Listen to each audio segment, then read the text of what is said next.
একদা এক সবুজ ও শান্তিপূর্ণ জঙ্গলে একটি খরগোশ এবং একটি কাক একই গাছে বাস করত।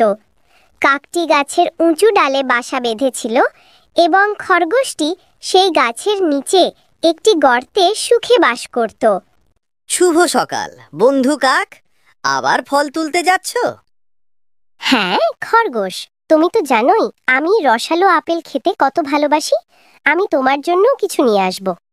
তুমি আমার সেরা বন্ধু। সাবধানে থেকো, জঙ্গলটা আজ কেমন যেন অদ্ভুত লাগছে। খরগোশ যখন ফিরল তখন এক ভয়ানক ঘটনা ঘটে গেছে। একটি বিশাল কালো সাপ গাছের গর্তে ঢুকে বসে আছে। কাক ও খরগোশ দেখল যে সাপটি বাসার সব ডিম খেয়ে ফেলেছে। ওই শয়তান প্রাণী, আমার বাচ্চারা আর নেই। আমার খুব দুঃখ হচ্ছে বন্ধু, আমি একটা উপায় বের করব। আমরা ওকে শাস্তি দেব। পরের দিন খরগোশ আবার ফল তুলছিল, তখন একটি ক্ষুধার্ত শিয়াল এসে হাজির হলো।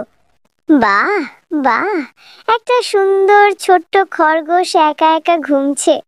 তোমাকে তো খুব মজার লাগছে। ওহ শিয়াল মহাশয়া, আপনি কত শক্তিশালী আর সুন্দর। আমি ভাবছিলাম আপনি কি আমাকে ওই উঁচু গাছ থেকে আপেল পেড়ে দিতে সাহায্য করবেন? তুমি ভাবলে আমি তোমাকে আপেল পেড়ে দেব? অবশ্যই, আপনি গাছে চড়তে পারেন, আর তাহলে হয়তো আপনার জন্য বিশেষ কিছু অপেক্ষা করছে।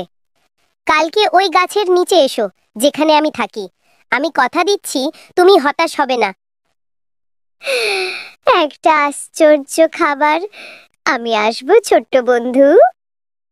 কিন্তু চালাক খরগোশের একটি পরিকল্পনা ছিল। সে জানতো যে সাপটি তখনও গাছের গর্তে আছে। পরের দিন শেয়াল গাছের নিচে এলো।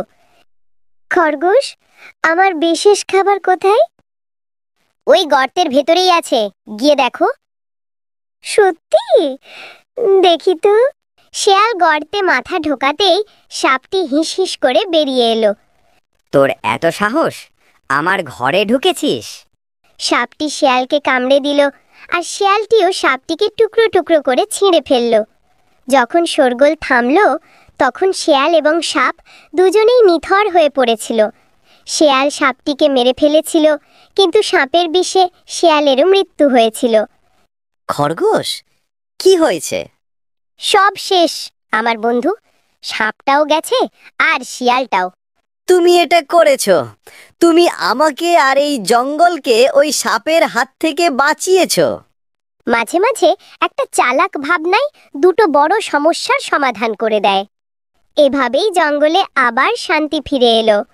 কাক একটি নতুন বাসা তৈরি করলো এবং খরগোশ আবার সুখে বাস করতে লাগলো।